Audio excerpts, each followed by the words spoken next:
Quando nós ouvimos falar da reforma, uma pergunta ecoa nos séculos: reforma ou reforma? O que nós precisamos? Nós precisamos de uma reforma ainda? Você acha que nós precisamos de uma reforma, sim ou não? Nós não precisamos de uma reforma, porque já foi feito. Agora, eu penso que nós precisamos de uma reforma, porque o evangelho de fato se perdeu daquilo que nós conhecemos por aí. Porque o que foi combatido no século... Você está aqui, amém, gente? Porque o que foi combatido no século XVI retorna hoje com novas vestes. Quando nós olhamos para a história, aquilo que homens como Lutero, aquilo que homens como Pedro Valdo, aquilo que homens, os pré-reformadores, aquilo que eles combateram à época, hoje ganharam uma nova forma, novas vestes. Olha que coisa interessante, irmãos. Naquela época, só silêncio por favor um pouquinho. Naquela época havia venda de souvenirs. Quando nós olhamos para aquilo que aqueles camaradas combatiam, havia venda de lasca de pedaços da cruz. Vendiam coisas sagradas, coisas religiosas. Pregos da crucificação era vendido. Havia venda da indulgência. Havia até, pasmem vocês, venda do leite do seio de Maria. Tudo em nome da religião. Tudo em nome de Deus. A venda das indulgências. Você pagava para tirar a sua alma do purgatório. E diz a história de um homem chamado Johann Tetzel, que ele era o camarada da época que vendia as indulgências. E o cenário era de terror. Não era qualquer dia, tinha um dia específico, uma data específica, e ele passava com a sua comitiva, com bandeiras chamativas, para anunciar o terror. A cena era de terror. E a proposta de Johann Tetzel, com a liberação do Papa, se não me falha a memória, Leão X, era o seguinte: olha, planta o terror, anunciando o juízo, e cada moedinha que caía, pensemos assim no gasofilaço, e fazia um barulho, era uma alma que saltava do purgatório e ganhava a salvação. A gente olha para lascas de pedaços da cruz. A gente olha para pregos da crucificação. A gente olha para o pingo do leite do seio de Maria. Irmão, não mudou nada. Eles combatiam isso. Hoje nós combatemos a rosa ungida. Hoje nós combatemos o sal grosso. Hoje nós combatemos a vassoura ungida. Hoje nós combatemos a caneta santa que vem de Israel. Não mudou nada. Eles reformaram, eles bateram de frente. E nós, o que nós estamos fazendo? Porque nós somos conhecidos como protestantes. A gente protesta o quê? O que a gente protesta? Qual é a razão de ser da igreja? O lema era assim: cada moeda, irmãos, cada moeda que caía no cofre, uma alma saltava do purgatório. Já pensou se nós fizéssemos assim na igreja? Olha, cada oferta que você der, moeda, irmão, traga moeda. Cada moeda que você trouxer e cai ali, olha, pode ficar tranquilo, você está salvo, a sua alma sai do purgatório, você não precisa purgar nada. Aí a igreja católica inventa o limbo é para criança. Irmão, aqui, levanta a Julinha para mim, Juliana, Julinha. Quantos meses? 9 meses. O teu, 9 meses também? 10 meses. Gente, como um ser indefeso como esse precisa sair do limbo? Como criança precisa sair do limbo? Para que criança começa tem que ser batizada? Não. Então esses homens, eles ousaram pagar o preço. Ele usava o medo do juízo, do purgatório para manipular. A igreja católica, ela pensava o terror, a ideia era manipular. Vamos manipular. Se você pensar um pouquinho, mudou alguma coisa, irmãos?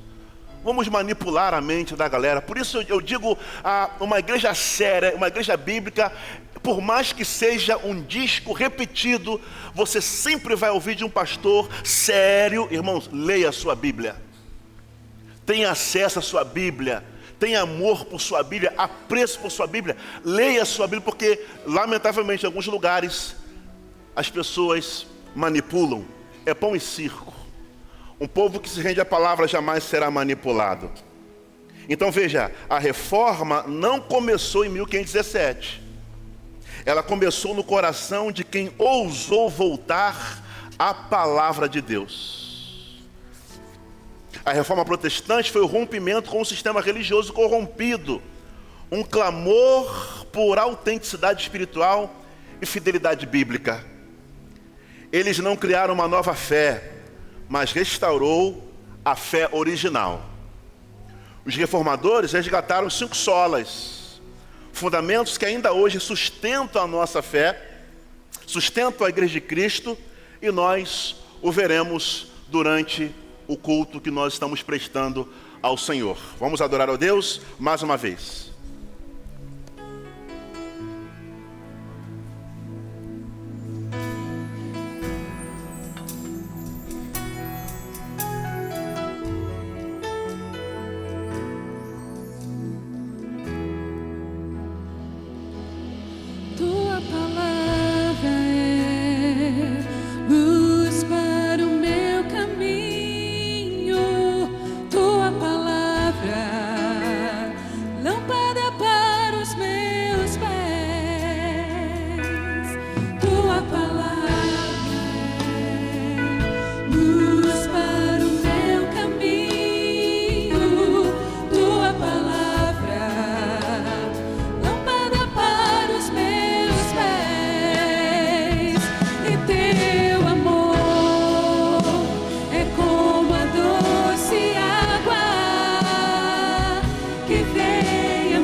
Bom dia, igreja. Que a graça e a paz do Senhor esteja com todos nós nessa manhã, amém? Quando a voz de Deus, ou melhor, quando a voz dos homens se sobrepõe à voz de Deus, a verdade se perde. Em 1521, Lutero foi levado à dieta de Worms, ou Assembleia de Worms, que era a cidade...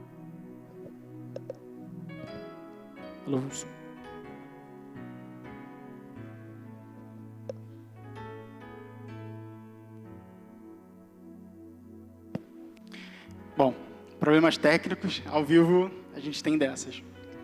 Então, em 1521, Lutero foi levado a essa assembleia para ser julgado diante do imperador do Império Germânico, Carlos V, e dos demais líderes da igreja. O pastor já contextualizou bem aqui. Lutero, em 1517, coloca suas 95 teses na Catedral de Wittenberg, e lá é quando se inicia, então, a Reforma. Então, um tempo depois, ele é levado a julgamento para se retratar acerca dos seus escritos. Então, ele já tinha, a essa altura, escrito alguns livros, já tinha dado muitas aulas e influenciado muitas pessoas que tinham ouvido a sua mensagem, em que ele criticava muito a questão das indulgências, né, que é basicamente a venda do perdão, e dentre outras doutrinas. E então ele foi pressionado a se retratar, a revogar aquilo que ele tinha escrito. E a simplesmente dizer, olha, eu revogo tudo que eu falei, eu volto atrás da minha palavra e simplesmente aceito a autoridade dos papas e de todos os concílios da igreja e dos líderes atualmente. Eu revogo aquilo que eu escrevi, aquilo que eu falei, aquilo que eu ensinei. Era só isso que era esperado de Lutero nessa audiência. E aí, então, Lutero declarou a seguinte frase: a menos que eu seja convencido pelas Escrituras e pela razão pura, e já que não aceito a autoridade do Papa e dos concílios, pois eles se contradizem mutuamente, minha consciência é cativa da palavra de Deus. Eu não posso e não vou me retratar de nada, pois não é seguro nem certo ir contra a consciência. Deus me ajude. Amém. Então, Lutero ele não estava defendendo uma ideia nova. Ele só queria resgatar aquilo que, de fato, sempre foi a autoridade da igreja, que é a palavra de Deus. Não a palavra de homens, não as ideias de homens, mas a palavra de Deus. E aí, qual que é o fundamento do que a gente está discutindo aqui hoje, né? A gente vai falar sobre, como o pastor comentou aqui, os 5 solas, que são expressões em latim, ou 5 somentes, né? Somente algumas coisas. Então, a gente começa falando sobre somente a Escritura, somente a palavra de Deus é suficiente para nós.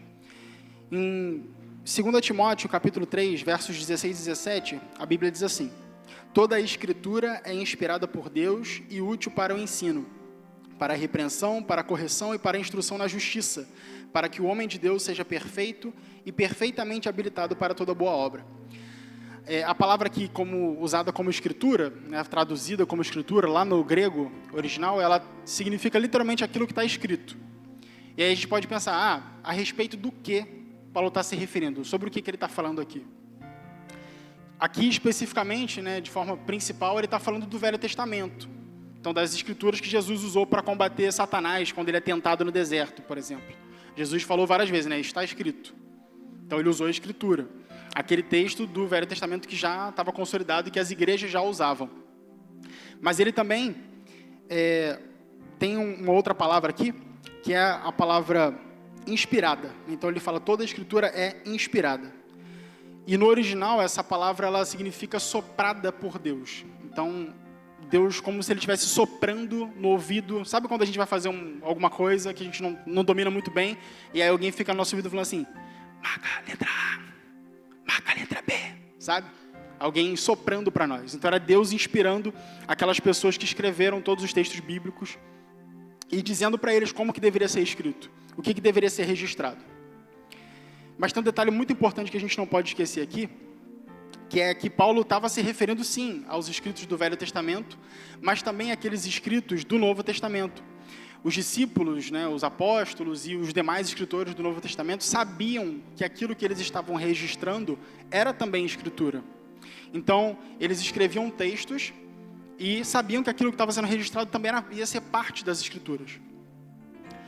Em 1 Timóteo, capítulo 5, 18, Paulo cita o Evangelho de Lucas, lá no capítulo 10, verso 17, chamando esse texto de escritura. Foi uma fala de Jesus. Ele acrescenta nessa fala que tem uma citação lá do Velho Testamento e tem uma palavra de Jesus ali. Então ele usa o texto de Lucas, o Evangelho de Lucas, e fala, olha, isso aqui é a Escritura. Em 2 Pedro 3,16, Pedro se refere às cartas de Paulo como ensinos que são difíceis de entender para muitas pessoas e que várias pessoas torcem os ensinos de Paulo, assim como faz com as demais Escrituras.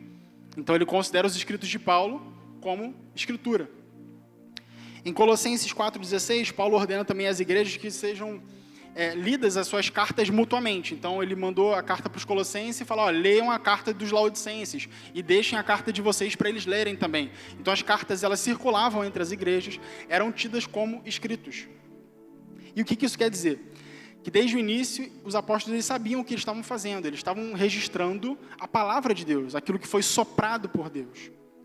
E a igreja não criou então a Bíblia. A igreja apenas reconheceu aqueles textos que já eram circulados entre as demais igrejas e eram amplamente aceitos. E aí o que o sola escritura, ou o somente a escritura, significa? É a autoridade final e infalível da palavra de Deus sobre a palavra dos homens. Não significa, meus irmãos, que a Bíblia seja a nossa única fonte de conhecimento. Perceba, conhecimento, não estou falando autoridade. Não significa que a gente não possa aprender com outros livros, senão a gente não poderia estudar teologia, por exemplo. Então a gente tem livros que nos abençoam, que nos ajudam a entender melhor as Escrituras. Nenhuma tradição, concílio ou líder de qualquer igreja, ele pode contradizer o que está escrito nas Escrituras, ter práticas diferentes, né? O pastor mencionou aqui, inclusive, né, de vender caneta ungida, vender objetos ungidos, coisas que a Bíblia condena. Então tudo deve ser julgado à luz da palavra. João Calvino, que foi também um dos nomes muito importantes durante a Reforma Protestante, ele diz o seguinte: a palavra de Deus é a regra pela qual devemos medir todas as doutrinas e opiniões. Não o contrário. A gente não valida as nossas opiniões com base na Bíblia. A gente faz o contrário. A gente tira as nossas ideias e julga as nossas ideias com base no que a Bíblia diz. Se a gente faz esse julgar da palavra de Deus de acordo com as nossas opiniões, nós vamos ter diversas leituras diferentes da Bíblia, e aí cada um vai ter o seu próprio evangelho. E não é isso que a Bíblia diz. Mas o que isso tudo representa para nós hoje? Como que isso se aplica a gente aqui hoje? A gente tem um perigo do nosso tempo que é muito parecido com o perigo da época de Lutero. Hoje, muitos cristãos, eles trocam a autoridade da palavra de Deus pela opinião de pessoas, por doutrinas políticas, por influenciadores, por ideias humanas modernas. E quando a gente faz isso, a Bíblia ela perde a sua força na nossa vida. A gente deixa de ouvir a palavra de Deus, aquilo que foi soprado por Deus. A Bíblia não é apenas um livro antigo, mas ela é a voz de Deus para nós hoje. Deus fala. Quando a Bíblia fala, então, a gente ouve de fato Deus falar. Augustus Nicodemos, que é um pastor presbiteriano, ele diz o seguinte: você quer ouvir a voz de Deus? Leia a Bíblia. Quer ouvir a voz de Deus audivelmente? Leia a Bíblia em voz alta. Então a palavra de Deus ela é suficiente para nós. Lutero, então voltando lá no começo, nos chama à fidelidade, a sermos fiéis a Deus. Quando ele estava sozinho diante do império, do imperador Carlos V, e de toda a liderança da igreja da época, sendo ameaçado pelo Papa e por outros líderes, ele permaneceu firme porque ele estava fundado na palavra de Deus. O fundamento dele não era a doutrina de homens, que se contradiziam mutuamente, como ele disse, mas era única e exclusivamente a palavra de Deus. E ele não disse assim: aqui estou. Não. Ele disse assim: a minha consciência está cativa à palavra de Deus. Então, meu irmão, que nós, hoje, sejamos também uma geração de pessoas cativas à palavra de Deus. Que temos as nossas mentes orientadas por aquilo que a palavra de Deus nos ensina. Que ela é, de fato, suficiente, inspirada e infalível. A palavra de Deus é a única coisa que nós precisamos. Amém?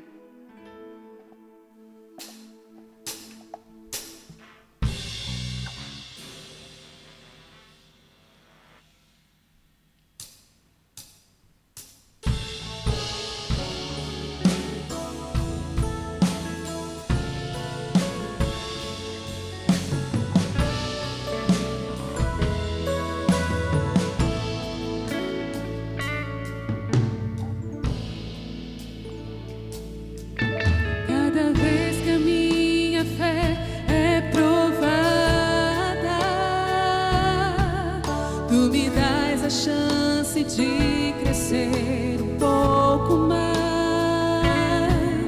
As montanhas e vales, desertos e mares que atravesso me levam pra perto de ti.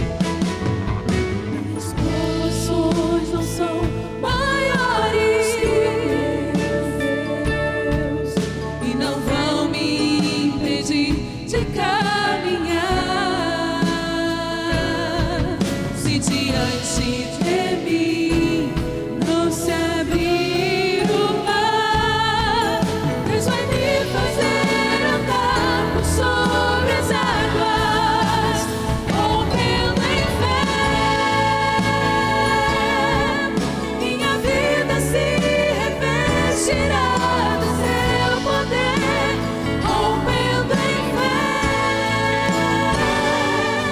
Ousadia, vou mover o sobrenatural.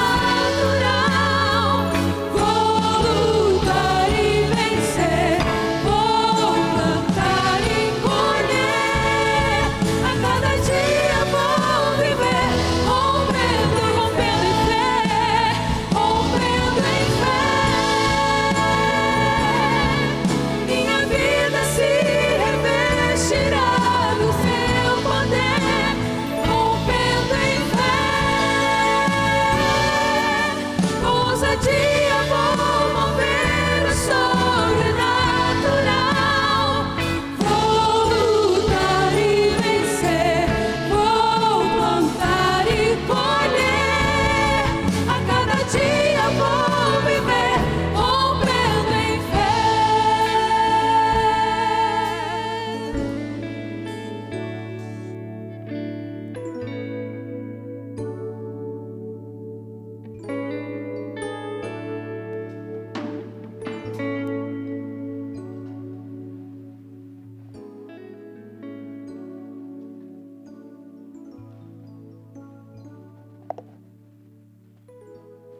Bom dia, igreja. Paz seja com todos.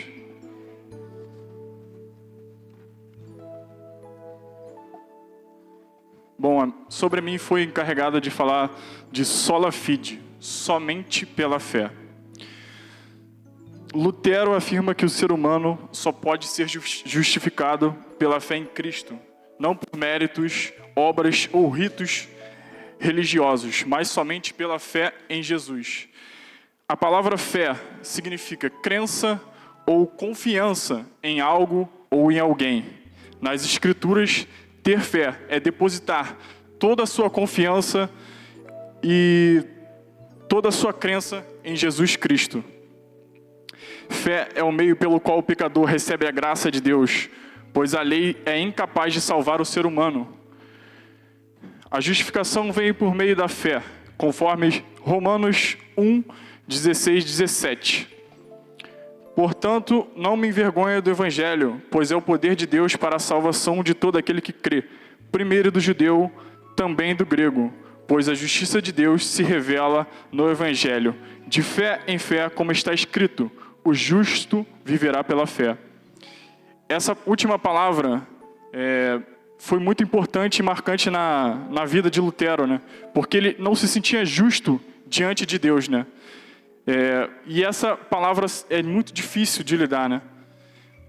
E antes de compreender, ele vivia atormentado por não se sentir justo diante de Deus. Mas esse texto, essa última palavra, o justo viverá pela fé, é a palavra que liberta a gente. Vou trazer uma citação de Lutero aqui. Fui tomado por certo ardor maravilhoso para entender Paulo na epístola aos Romanos, mas até então me estava no caminho uma única expressão, no primeiro capítulo, verso 17. A justiça de Deus nela é revelada, pois eu detestava a palavra justiça de Deus.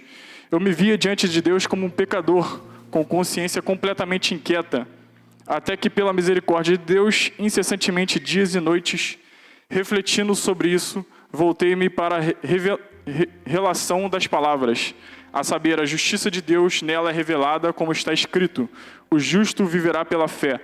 Então comecei a compreender a justiça de Deus como aquela a qual, como dom de Deus, o justo vive, isto é, pela fé. Então tive a sensação de ter nascido de novo e ter entrado pelas portas abertas do próprio paraíso. E vou puxar agora Romanos 3, do 21 ao 23. Aqui vemos que a justiça de Deus manifesta a sua justiça por meio da fé em Cristo, não pelas obras da lei. Mas agora se manifestou uma justiça que provém de Deus, independente da lei, da qual testemunham a lei e os profetas, a justiça mediante a fé. O texto, vamos lá. Mas agora a justiça de Deus se manifestou sem lei, atestada pela lei e pelos profetas. Isto é, a justiça de Deus por meio da fé em Jesus, para todos os que crerem, pois não há distinção, porque todos pecaram e estão destituídos da glória de Deus. Podemos concluir, irmãos, que o ser humano é justificado pela fé, independentemente das obras da lei, como diz Romanos 3, 28. Concluímos, pois, o homem é justificado pela fé sem as obras da lei. Gostaria de deixar uma aplicação também em Mateus 9,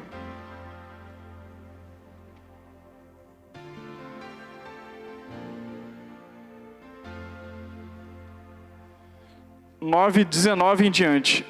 Então Jesus se levantou e acompanhou ele e seus discípulos. E certa mulher por 12 anos sofria de uma hemorragia. Aproximou-se por trás de Jesus e tocou-lhe a borda do manto, porque dizia consigo mesma: se eu tão somente tocar no seu manto, ficarei boa. Mas Jesus, voltando-se e vendo, disse: ânimo, filha, a tua fé te salvou. Desde aquela hora a mulher ficou boa. A palavra que eu tenho aqui para deixar, que Jesus tem aqui para a gente, é: ânimo, filho, a tua fé te salvou.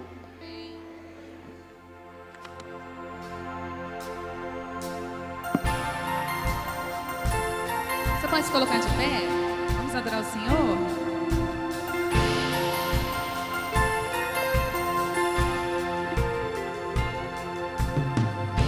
Nos redimiu com seu amor. Aleluia. Com seu sangue nos purificou, nos libertou das trevas, nos trouxe para o reino do amor. Graça real, amor verdadeiro, amor verdadeiro. Reinou sobre o mal, na cruz venceu por nós, na cruz venceu por nós. Nos redimiu com seu amor, com seu sangue nos purificou, nos libertou das trevas, nos trouxe para o reino do amor. Graça real, amor verdadeiro, amor verdadeiro. Reinou sobre o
Bom dia, irmãos.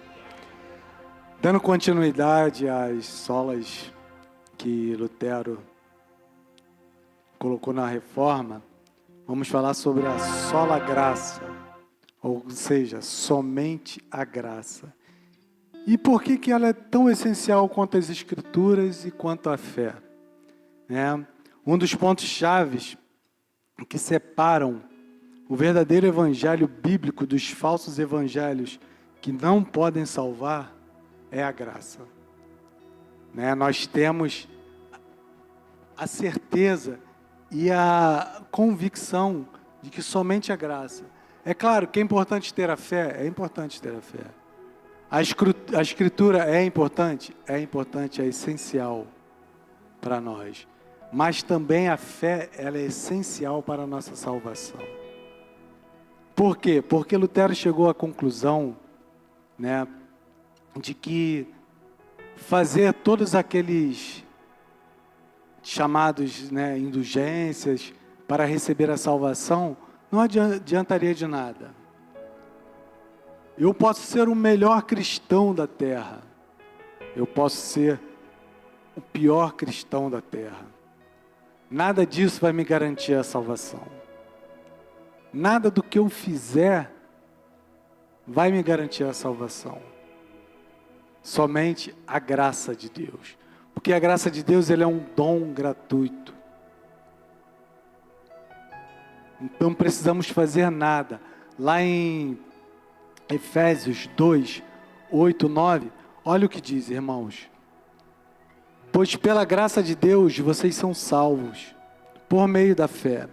Isso não vem de vocês, mas é um presente dado por Deus. A salvação não é o resultado dos esforços de vocês. Portanto, ninguém pode se orgulhar de tê-la. Ou seja, nada do que façamos, irmãos, nos garante a salvação. Não adianta a gente chegar lá, eu sou o crentão, eu serei salvo, não. Somente a graça de Deus, ela é importante. Por isso, irmãos, a gente fazer isso tudo que nós fazemos aqui toda semana, cultos bonitos, reuniões, nada disso vai nos garantir a fé, se não houver a graça de Deus. Uma vez eu contei uma história aqui, a respeito da graça, para a gente entender. Um adolescente de 15 anos pega o carro do pai e bate com o carro no muro do vizinho que acabou de reformar.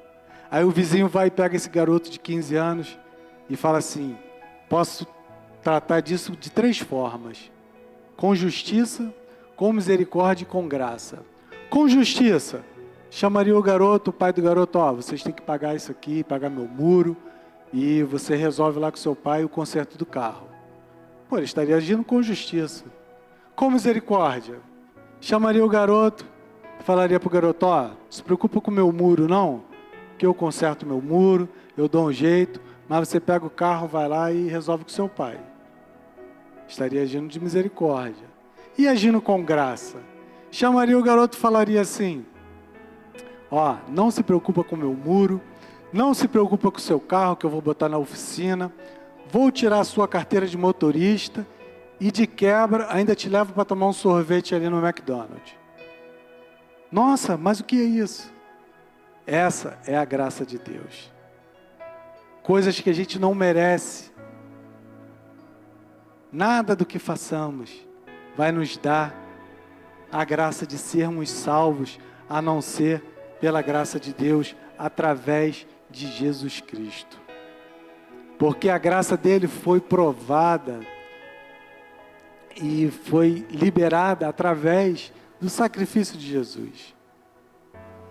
Então lá atrás, quando a reforma começou, eu precisava fazer um grande esforço para poder ser agraciado por Deus, para poder receber o olhar de Deus para a minha vida. Irmãos, eu posso chegar aqui na igreja às 6 horas da manhã e sair 6 horas da noite. Chegar de noite, Deus, trabalhei tanto, 12 horas para Ti na Tua casa, dediquei todo o meu domingo para ti. Deus vai olhar para mim e vai falar assim: não serve de nada. Então, Lutero teve essa revelação através das Escrituras, através da fé. E ele conseguiu reconhecer que tudo aquilo, como o pastor falou, ele não rompeu com a Igreja Católica. Ele jogou, aí vou abrir a minha igreja protestante ali. Não. Ele só quis o quê? Mostrar a luz da palavra de Deus, que através dela nós tínhamos algo de muito precioso, que era a graça de Deus. E como diz um hino que a graça serviu de inspiração para John Newton, maravilhosa graça. O que é maravilhosa graça? Maravilhosa é algo assim de muito, muito, muito bom, que às vezes a gente nem sabe explicar. Então, irmãos, ser agraciado por Deus é algo muito, mas muito valioso. E esse é um dos pilares da nossa fé cristã, da nossa fé chamada, fé protestante. É um dos pilares, junto com as outras solas que Lutero tanto divulgou e lutou para que todos nós tivéssemos acesso. Amém, irmãos? Glória a Deus.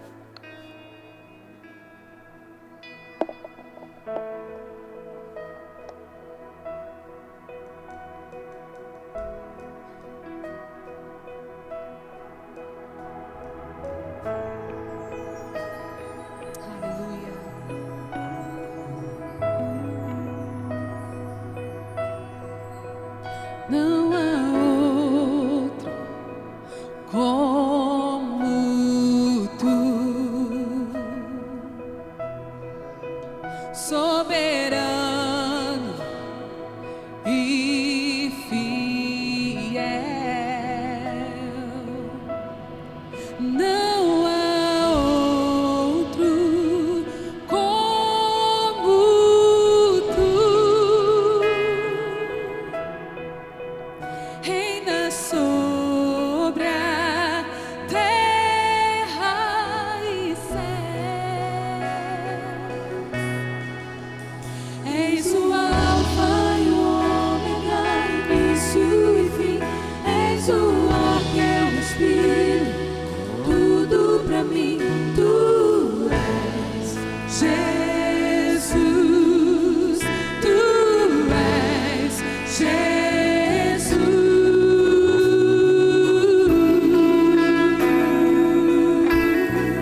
Não há outro como tu, somente Jesus. Nada se compara a Ele. Aleluia. Somente Ele, tudo é para Ele. Não há outro como tu és soberano, soberano e fiel. Não há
És o Alfa e o Ômega, início e fim.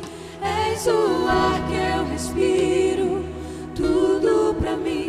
Tu és Jesus. Diga o nome dele, nome santo. Tu és Jesus.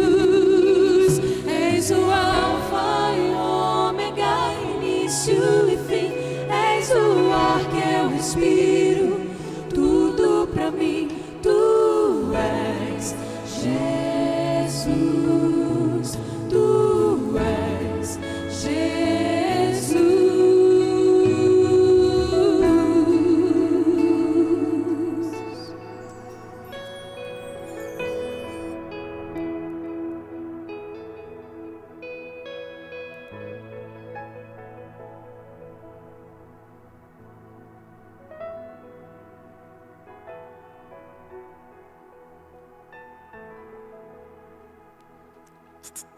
Bom dia, queridos. Cristo e somente Cristo. Em tempos em que muitos tentam vender a ideia de que precisamos de pontos de contato, de complementos espirituais, de rituais específicos, de lugares sagrados ou intermediários humanos para alcançar o favor divino, precisamos reafirmar esta verdade imutável. Cristo e somente Cristo é suficiente. Não há outro nome, nem outra ponte, nem outro meio. Somente Cristo se apresenta como um sacrifício perfeito e suficiente. O único intercessor entre Deus e a humanidade. Por meio da sua morte e ressurreição, Cristo ocupa o lugar de elo perfeito, o único capaz de nos reconciliar com o Pai. Ele é o caminho que conduz à vida eterna, como ele mesmo declara em João 14:6. Eu sou o caminho, a verdade e a vida, e ninguém vem ao Pai se não for por mim. Tudo converge em Cristo. Toda a história da redenção, toda a mensagem da Escritura, toda a esperança da humanidade se encontra nele. A mediação, esse lugar de mediação, é uma posição exclusiva de Jesus. Não é Cristo mais Paulo, não é Cristo e Pedro, não é Cristo e Maria, não é Cristo e o Papa, não é Cristo e a igreja, não é Cristo e práticas religiosas, é Cristo e somente Cristo. Ele é a essência da nossa fé, o centro da nossa pregação, o fundamento da nossa salvação. A religião, no seu sentido real da palavra, deve ser anunciada. E não é uma religião de obras, de ritos, de méritos, mas uma religião de graça. Graça aquela que aponta para o Filho de Deus, o Cordeiro de Deus, que tira o pecado do mundo. O apóstolo Paulo reafirma esta verdade quando escreve a 1 Timóteo 2,5, que diz: porque há um único Deus, há um só Deus, e um só mediador entre Deus e os homens, Cristo Jesus, homem. Esse mediador, no período do Antigo Testamento, que era então revelado em sombras e promessas, como por exemplo na pessoa de Melquisedeque, se manifesta agora plenamente no Novo Testamento. Então aquele que era esperado como o Messias prometido, veio em carne e habitou entre nós, cheio de graça e verdade. Tudo foi criado por ele e para ele. Tudo subsiste nele. E um dia, cremos, tudo será plenamente restaurado por ele.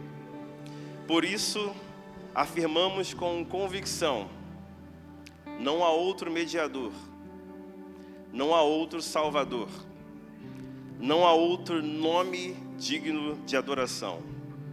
Ele é o Cristo, o Filho do Deus vivo, o nosso Senhor e Redentor, desde a eternidade, Ele é o centro da história e deve ser o centro de nossas vidas. Ele, como acabamos de cantar, é o Alfa, é o Ômega, o início e o fim, o ar que respiramos, tudo para mim e para você. Ele e somente Ele. Quem, Bebeto? Cristo, somente Cristo. Em tempos em que pessoas às vezes se colocam, coisas se colocam no lugar de Cristo, Charles Spurgeon vai dizer para nós: não há Cristo além de Cristo. Somente Ele é o fundamento da nossa esperança e o centro da nossa fé e o objeto do nosso amor. E ele ainda continua dizendo: se nós retirarmos Cristo do cristianismo, não sobra nada. Por quê? Porque o que sustenta a nossa fé é Cristo e somente Cristo. Amém.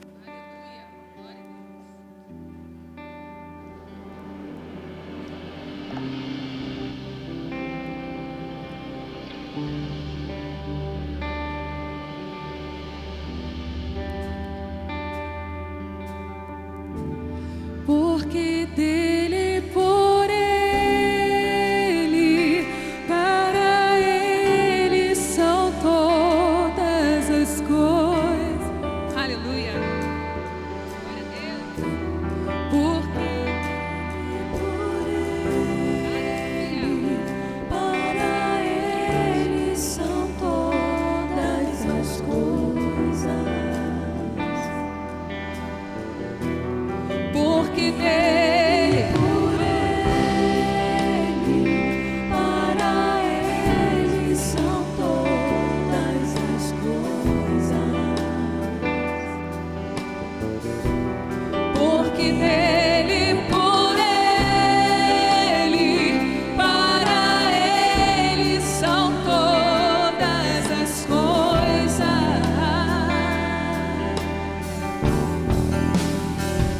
Ele a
Glória a Deus.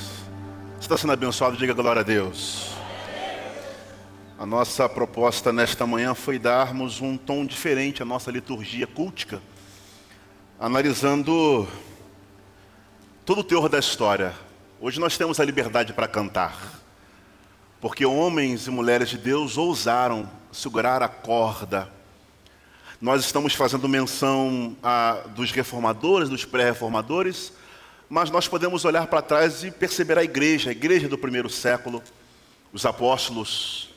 Podemos olhar para a história, para a tradição da igreja e perceber os pais da igreja, período da patrística, homens que foram importantes. Nós poderíamos citar nomes como Anselmo de Cantuária, Tertuliano, tantos homens que passaram pela história para que a igreja do Cristo, ainda que diante de muitas contradições no que tange a heresias, há um homem do primeiro século chamado Marcião. Marcião diz, ou pelo menos dizia, um grande herege, ele dizia que o Antigo Testamento deveria ser queimado, porque o Deus do Antigo Testamento ele é sanguinário, um herege. Mas graças a muitos homens de Deus que ousaram, colocaram a cara para bater, eles perpetuaram e nós temos a liberdade para poder adorar o Senhor nesta manhã. Então nós olhamos para o dia 31 de outubro, como iniciei dizendo a minha fala, lembrando quando então Martinho Lutero, em 1517, ele afixou suas 95 teses na porta da igreja do castelo de Wittenberg. Nós, como eu disse no início da minha fala, nós miramos para o Lutero. Lutero foi o grande esplendor, ele foi o bandeirante, ele foi o baluarte. Mas antes do Lutero, homens chegaram antes dele. Qual é o nome de um? Cita o nome de um, pelo menos, que eu falei. O nome de um, facinho. Qual é o nome dele? Pedro Valdo. Pedro Valdo. Já pode colocar o nome do seu filho de Pedro Valdo. Mas homens que passaram, homens que ousaram dar razão da sua fé. Se nesse tempo se nós fôssemos questionados a respeito da nossa fé, como estaria a nossa fé? Pedro Valdo na França, ele se mostrou firme. John Wycliffe na Inglaterra se mostrou firme. Ian Hus na Boêmia se manteve firme. E nós, enquanto igreja do Senhor, estamos nos mantendo firmes? Um tempo em que a indulgência também, a ideia da indulgência era para construir a Basílica de São Pedro. Não era só o interesse, será que eu posso colocar assim? Não era uma preocupação com as almas do purgatório. Johann Tetzel, essa propagação da indulgência estava sobre o Leão X. Ele que autorizava. Então ele chegava fazendo seu alarde do juízo final, cena de terror. Tinha dia marcado, hora marcada, para fazer um show pirotécnico. A ideia era show, e não mudou não, tá? Hoje nós continuamos tendo grandes eventos, grandes massas. No aterro do Flamengo, no Maracanã. A gente só não vende mais a lasca da cruz. A gente já não vende mais o prego da crucificação. A gente já não vende mais o pedaço do manto de Jesus. A gente já não pede mais o leite do peito da Maria. Mas a gente continua precisando de uma ponta de contato, como foi bem dito aqui. Nós não precisamos de ponto de contato. Nós não precisamos passar pelo sal grosso, porque Cristo é suficiente. Amém, irmãos? Diga assim: Cristo é suficiente. Ele é suficiente. O Salmo de número 115, ele diz algo para nós. Só lhe deu glória. Quero tirar algumas lições para nós. Salmo 115. Você pode ler? Vamos lá. 1, 2, 3, leia.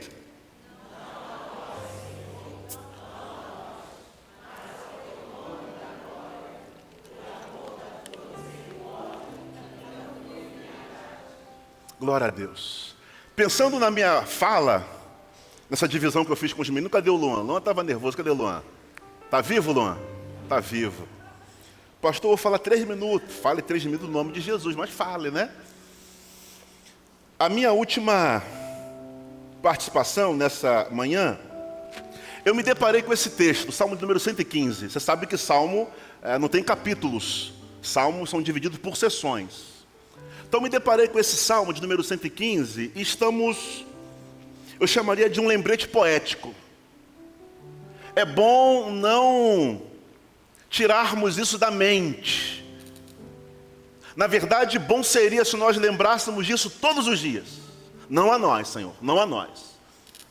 Mas somente ao Teu nome daremos glória. Porque, veja, nunca, em hipótese alguma, será sobre nós.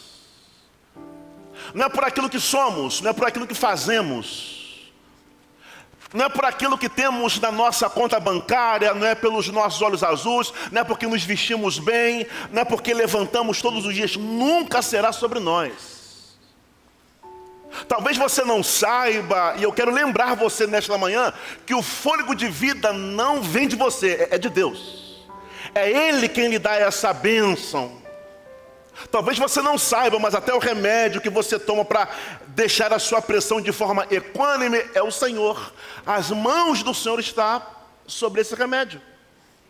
Então veja, você sai mais cedo para o trabalho, você volta para a sua casa, para o seu ambiente familiar. Não é porque você dirige bem, não é porque você é forte, não é porque o Senhor tem permitido isso. Tudo é por meio dele. Tudo é para ele. Se estamos aqui é por causa dele, irmãos. Então veja, a sua linda família, você só tem por causa dele. Seu lindo filho, só tem por causa dele. Ô minha irmã, talvez teu esposo, assim como eu, já engordou um pouquinho, está calvo. A glória é dele. Tudo é para a glória dele. Se nós entendêssemos isso. E Salmo 115, ele está aqui para nos lembrar, para que nós entendamos que a honra sempre será do Senhor. Então estamos diante de um texto que serve de uma lembrança poética, para nos fazer entender que toda honra, toda glória, ela pertence ao Senhor, e ela não pode ser desviada. Veja, não tem a ver conosco, não é por aquilo que fazemos, não é por aquilo que somos. A glória, ela não pode ser desviada. A glória, ela não me alcança em hipótese alguma. Sempre a glória será do Senhor. Nós cantamos para a glória dele, pregamos para a glória dele, dançamos para a glória dele, evangelizamos para a glória dele. Se estamos aqui, é para a glória dele. Se iremos ceiar, é para a glória dele. Louvado seja Deus. Então, primeiro, toda honra, toda glória devem ir para Deus, nunca a nós. Vivemos em uma sociedade que muitos querem ser notados. Falei sobre isso em um culto desse, domingo passado. O apóstolo Paulo, ele fala sobre Evódia e Sintique, lembra? Mas no texto tem alguém ali que o texto não faz nem menção do seu nome. Mas Paulo roga a ele, Paulo convida ele para apaziguar o contraponto que havia entre Evódia e Sintique. É alguém que de repente no meio da igreja não é notado, não é percebido. Por quê? Porque é alguém que não quer glória para si. É alguém que não quer ser notado. Embora na sociedade que vivemos, muitos querem ser notados, estagranciado, curtido, notado, observado. Não. Tudo que somos, o texto nos ensina, não a nós. Irmãos, todas as vezes que você vir para a igreja, entenda, as canções não são para nós. A gente fala assim, meu Deus, essa canção de novo é porque é para a glória de Deus, a canção não é para a gente. Eu lembro que uma época em que o ministério de louvor da nossa igreja deu um trabalho lá, pastor João colocou todo mundo no banco. E ele descobriu que eu sabia cantar 3 músicas. A primeira era Poderoso Deus, Ré maior. Pode dar um Ré maior aí. Ó. Ao que está sentado. Não é Ré maior? Ó, viu? Ré maior. A outra era Me Derramar, faz um Sol maior.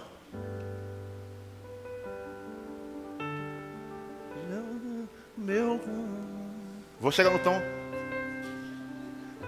Derramar, dizer que sou grato, me derramar, dizer que és formoso. Ó, Sol maior, acertei o tom, é isso mesmo? E a outra era Dó maior. Eu te busco. É Dó maior? Sol. Eu te busco. Te procuro, ó Deus. Ó, só sabia essas três. Domingo de manhã tocava essas três. Domingo à noite tocava essas três. Quarta-feira, essas três. Pastor João, o povo não aguenta mais, meu filho. Todas as vezes que você tocar, vai ser para a glória de Deus. E a igreja estava lá, não sei se por causa do pastor, ou se certamente porque todas as vezes que eu cantava era diferente. Mas eu só sabia disso porque não era sobre mim.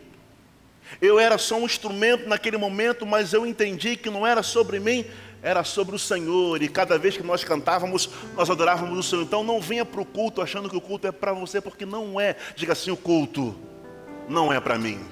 O culto é para o Senhor. Não a nós, Senhor, não a nós, mas ao teu nome daremos glória. Segundo, honrar a Deus. Guarda isso, por favor. Honrar a Deus é a prioridade da nossa vida, irmãos. O texto nos ensina, ao teu nome daremos glória. Veja, a honra, o privilégio que temos de honrar a Deus com a nossa vida. Portanto, se você é funcionário público, se você é doméstico, se você é professor, se você é militar, se você é da Conlurb, se você, não importa o que você é para honrar a Deus.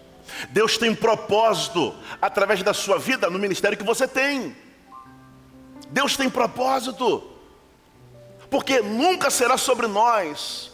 Porque nós precisamos entender que quando nós servimos a Deus, nós nos tornamos um caminho pelo qual Ele passa, porque Deus tem propósito através de nós. Então, a despeito da sua profissão, querido, entenda, se Deus colocou você em algum lugar, esse lugar não é para você. A despeito das medalhas, a despeito da promoção, esse lugar não é para você, mas é para que através de você o nome do Senhor seja honrado. Honre o Senhor no teu trabalho, honre o Senhor na tua vizinhança, honre o Senhor. Não a nós, Senhor, não a nós. Mas o texto diz ainda, letra C, o terceiro ensino: nada do que fazemos terá sentido se não for para glorificar a Deus. Nada do que fazemos, porque o texto bíblico diz, se naquilo que fazemos, se não tiver amor, nós seremos como o sino que retine, a gente só vai fazer barulho. Lamentavelmente, quando nós olhamos para aquilo que nós enxergamos como igreja evangélica, muitos lugares só estão fazendo o quê? Barulho. Não entenderam a marca principal do Evangelho, não entenderam que a igreja do Senhor foi chamada para honrar a Deus, não entenderam que se é para pregar, nós pregamos para honrar a Deus. Irmãos, eu vejo tantos pastores famosos, tantos ministérios famosos, que caíram, porque ousaram achar que a glória era dele. Se Deus dá fama, obrigado Lu, se Deus dá fama, se Deus sopra o nome, é porque é mistério de Deus, como diz os irmãos. Gente, é um privilégio para nós participarmos do movimento que Deus está fazendo na história.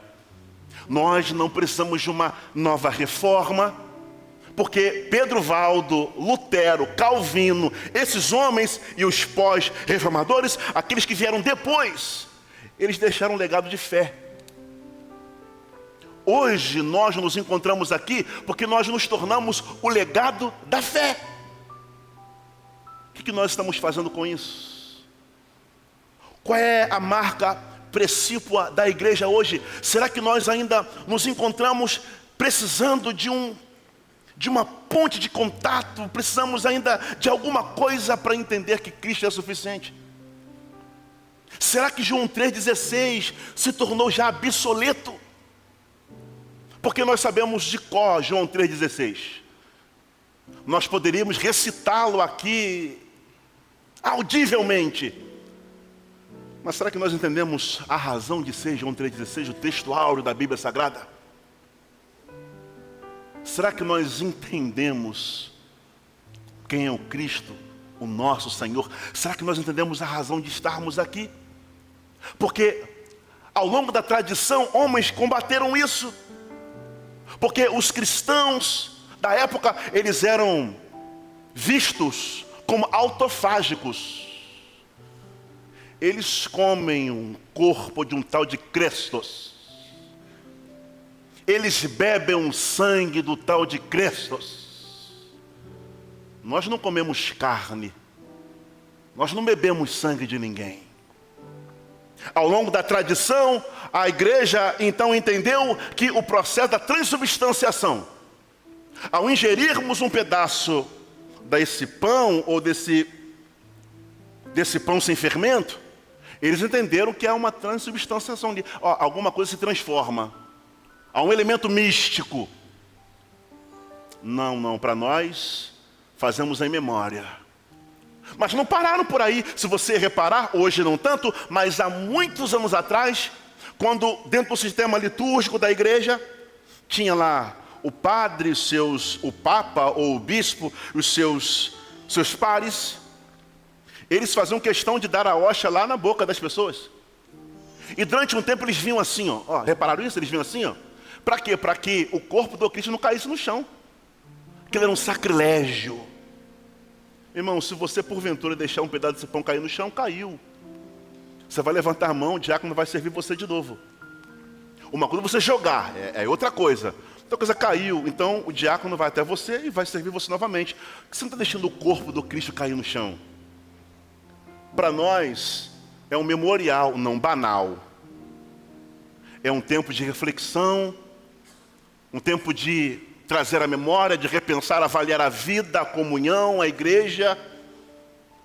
Mas nunca será sobre religiosidade. Nós ouvimos sobre os solas, a importância, o legado de fé, o fundamento da igreja. Irmãos, veja, é tão gostoso estarmos aqui. Mas, lamentavelmente, alguns lugares, hoje nós estamos numa igreja cheia pela manhã, e faltou algumas pessoas, diante de seus compromissos, está tudo muito bem. Mas nós não precisamos, graças a Deus aqui na IBBE, e que bom, Senhor, que nós não precisamos de gente famosa para lotar essa igreja.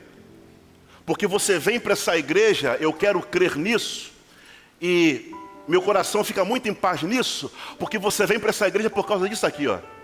Amém ou não amém? Amém ou não amém? Levante sua Bíblia, eu quero ver sua Bíblia. Levante sua Bíblia. Você vem para a igreja por causa da Bíblia, por causa da palavra. O seu pastor não é famoso. Ninguém aqui é famoso. O famoso aqui é Jesus de Nazaré. A Ele honra, glória e louvores. Agora, qual é o problema? O problema é que em alguns lugares, para estar cheio, tem que ter gente famosa. Quando aquela gente famosa parar de ir lá, aquele lugar volta a ficar vazio. Porque eles não entenderam que a única glória daquele lugar é o Senhor Jesus. Então nós temos o fundamento da nossa fé. Você não precisa de nada, irmãos. Você não precisa de nada. O véu que separava já não separa mais. A luz que outrora apagava agora brilha.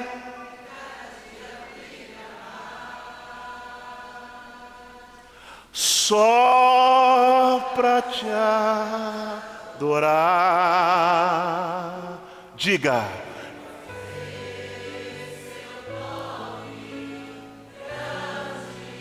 Oh,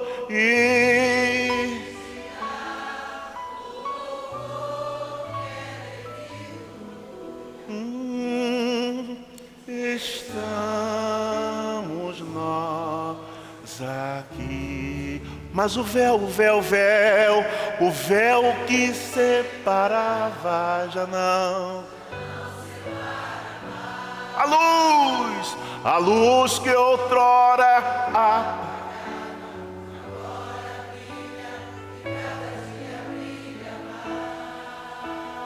só as mulheres.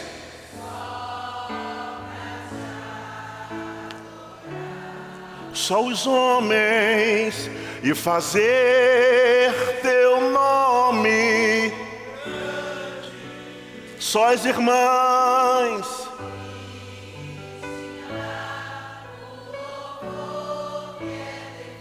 só os homens, estamos nós aqui. Estamos nós todos juntos, estamos nós aqui. Só mais uma vez declaremos: estamos nós aqui. Se você está aqui, aplauda Ele, a Ele honra, glória e louvores. A Ele honra, glória e louvores. A Ele honra, glória e louvores. Glória a Deus. Iremos celebrar a ceia do Senhor. Quero chamar os oficiais. Agora eu tenho que fazer direito, né? Tem que descer aqui. Tem que dar o exemplo, né, pastor?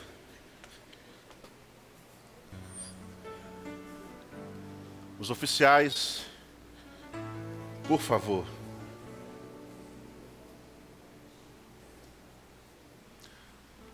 Coloca para nós, Nick, por favor, Romanos 11:36.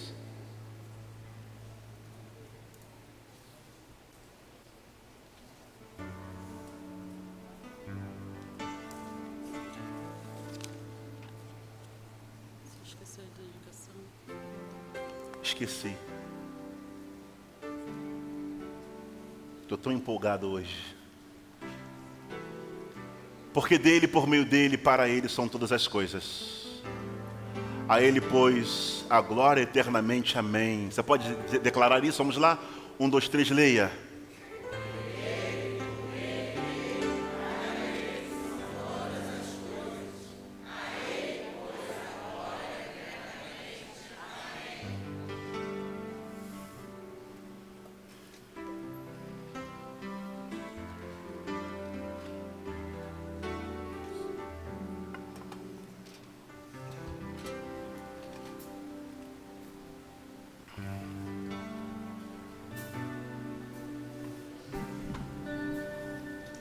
Podem servir.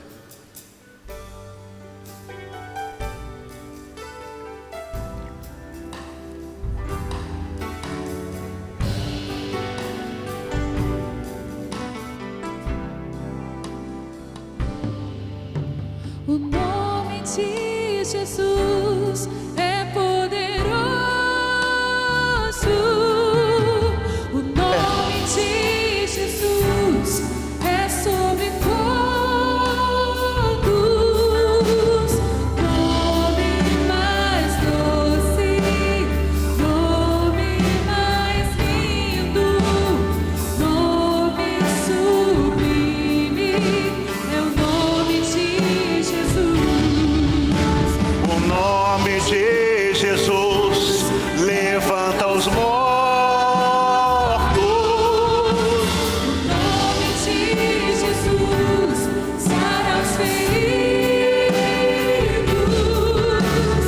Nome mais santo, nome mais puro. Vê se você consegue ler isso aqui. Dá uma lida. Vê se você consegue ler. Nome de Jesus.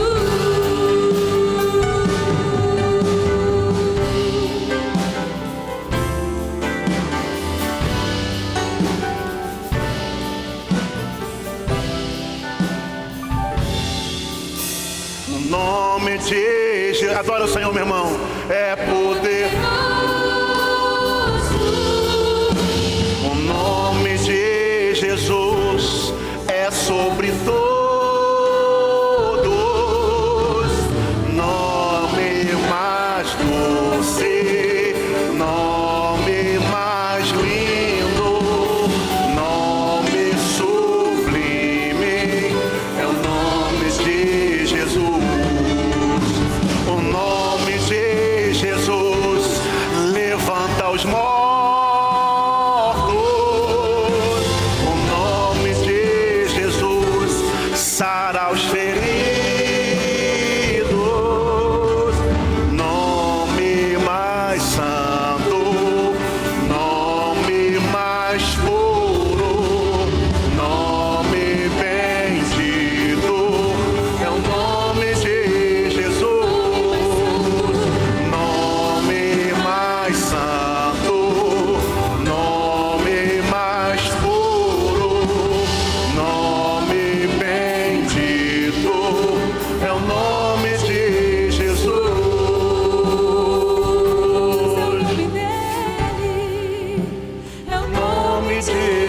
É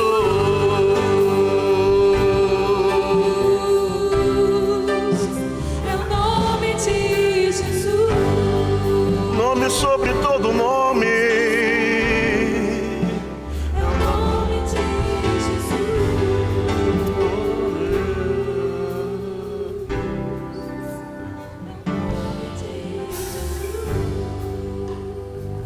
Glória a Deus.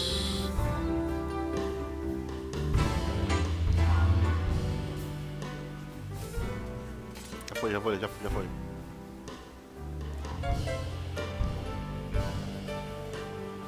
Privilégio servi-lo. Privilégio servi-lo.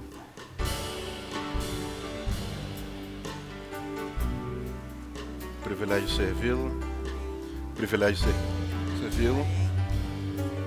Privilégio servi-lo. Algum dos irmãos deixaram de ser servidos por algum motivo? Passou e de repente você não percebeu? Algum irmão? Levante uma das suas mãos aqui. Posso ir até ele. Mais alguém? Algum dos irmãos? Não? Onde nós? Alguém? Alain? Tudo ok? Tudo em paz? Marcleide, por favor, se aproxime. Antes de nós ministrarmos a ceia, quero pedir Marcleide para que pudesse concluir parte do meu sermão desta manhã na leitura. Conclusão.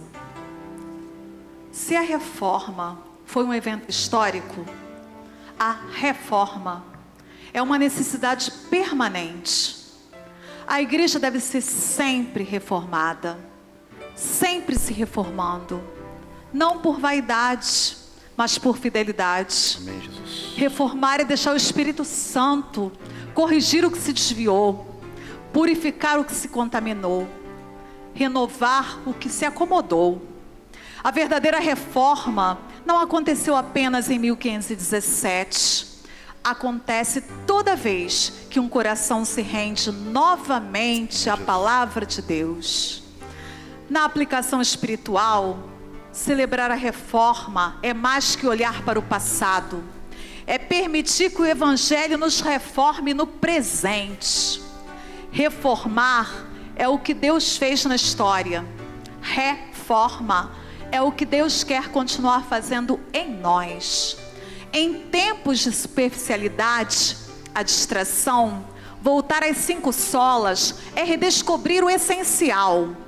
A Escritura como bússola, a fé como caminho, a graça como sustento, Cristo como centro e Deus como único e digno de glória. Reforma ou reforma?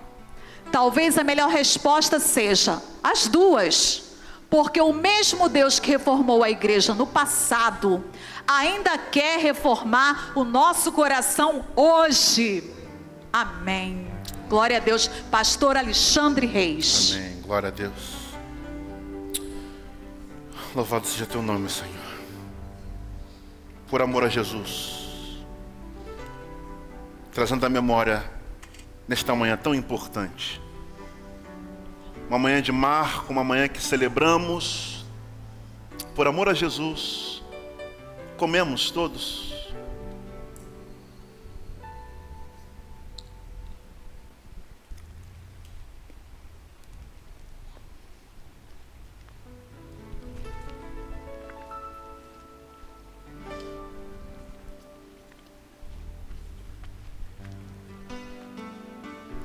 Nunca será sobre nós, Senhor. O Senhor usou Pedro Valdo, o Senhor usou Lutero, o Senhor usou Calvino, o Senhor usou os apóstolos, o Senhor usa a igreja, mas nunca será sobre nós. Obrigado pelo privilégio que o Senhor nos concede de participar, de cooperar com o movimento que o Senhor mesmo está fazendo na história. O Senhor continue nos dando um coração de servos, ouvidos atentos à Tua voz, e que a marca desta igreja seja sempre o amor por Tua palavra.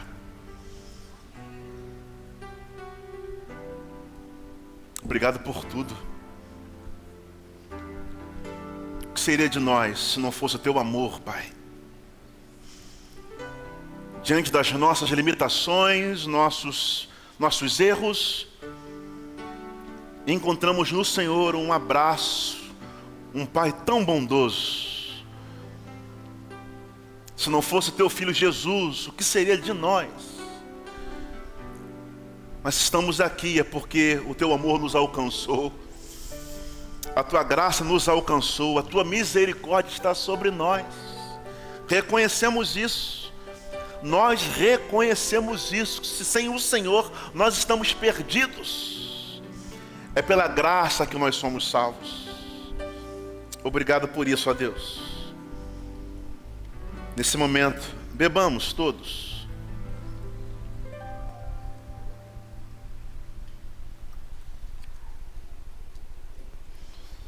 Se você assim desejar glorificar o nome do Senhor, você pode fazê-lo. Glória a Deus. Diga para o irmão que está do seu lado, dê um abraço nele e fala assim: olha, estamos juntos até que ele venha. Faça isso. Estamos juntos até que ele venha. Nós iremos terminar já o culto, mas deixa o pastor. Se você quiser sentar, pode sentar um pouquinho. Obrigado, diáconos queridos. Isso.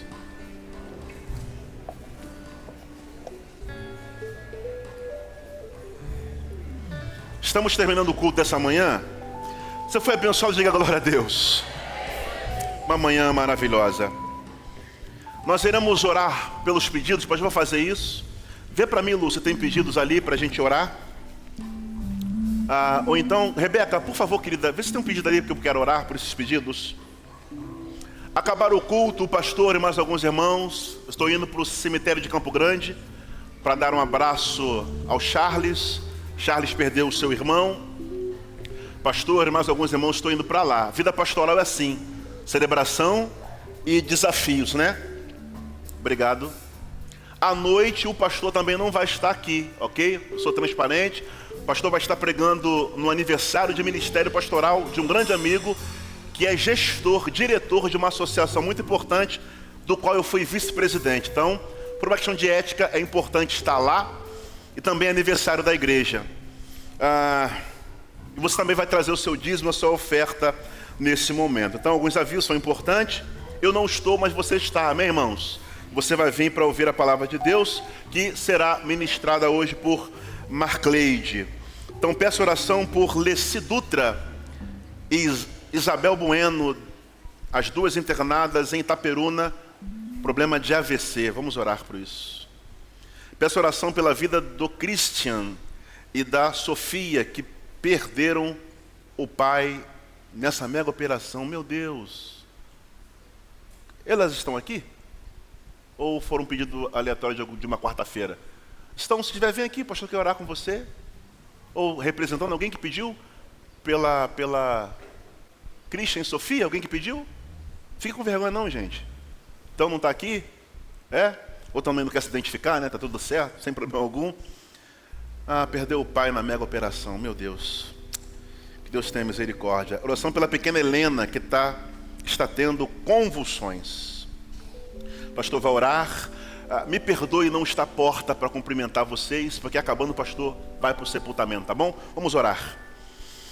Pai do céu, eu quero rogar ao Senhor as tuas bênçãos sobre a Helena, que está atravessando, ó Deus, um período tão desafiador na sua saúde. Não conheço a Helena. Deus, Bruno e a Dani compartilha comigo um pedido de oração e eu quero rogar ao Senhor as tuas bênçãos. Se for no âmbito da saúde, que o Senhor possa fazer com que médicos especialistas possam estar acompanhando a Helena. Mas se for de esfera espiritual, Pai, que caia por terra no nome de Jesus. Toda ação do mal, todo poder diabólico sobre mente e coração, caia por terra no nome de Jesus. Mas que a Helena possa ouvir a tua voz, se render ao Senhor e encontrar a libertação que só vem de ti. Rogamos pela saúde da Helena nesse momento. Como também, ó Deus, fazemos menção do Christian e da Sofia, Pai. Não conheço, mas que estão vivendo um hiato literalmente desafiador. O que nós podemos pedir ao Senhor nesse momento é que o Senhor possa abraçá-los. Eu não sei a dor de perder um pai, mas certamente são jovens, estão vivendo, ó Deus, o reflexo da violência no Rio de Janeiro. Vai de encontro, ó Deus, a esta família que está enlutada. Vai de encontro, ó Deus, a cada comunidade, a cada lugar, que haja a manifestação do Teu poder no nome de Jesus. Rogamos também, ó Deus, pela Isabel Bueno, ó Deus, pela Alessi, que estão, ó Deus, internadas em Itaperuna, ambos com problema de AVC. Tenha misericórdia, ó Deus, que o Senhor possa entrar com provisão, ó Deus, que as Tuas filhas possam encontrar a cura no nome de Jesus. Muito obrigado pelo privilégio e a oportunidade de falar contigo. Os meus irmãos que estão aqui, o Senhor sabe os pedidos, os anseios do coração, que o Senhor possa visitá-los, em nome de Jesus. Em nome de Jesus. Você que tem o seu dízimo, a sua oferta, você pode, nessa oportunidade, ficar de pé e trazer até aqui, no nome de Jesus, amém? Pode ficar de pé e trazer até aqui o seu dízimo, sua oferta, que alguns irmãos já trouxeram, mas você pode trazer aqui, ao som do instrumental, cantaremos,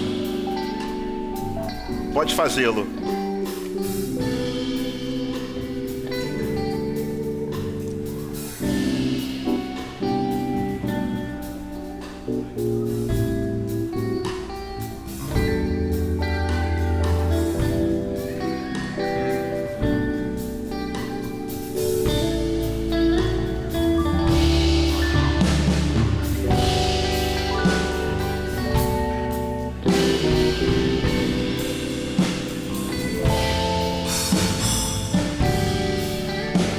Tá aí, a arte do final do ano. Tá? Pede pra colocar pra mim. Pede pra colocar pra mim.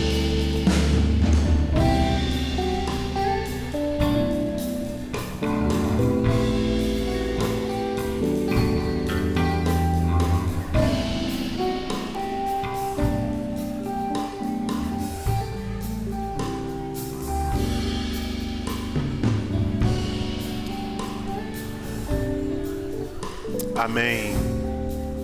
Amém. Estamos então encerrando o culto. Eu preciso passar um aviso para você, está no telão aí. Mas a noite também vai ser passado. O pastor já quer começar anunciando sobre o culto da vitória, meus irmãos. Amém ou não amém? Culto da vitória, nós teremos aqui a participação maravilhosa do cantor André Leono. Estará conosco aqui, vai ser uma noite maravilhosa. O cardápio já está aí, opiparalmente, Full HD.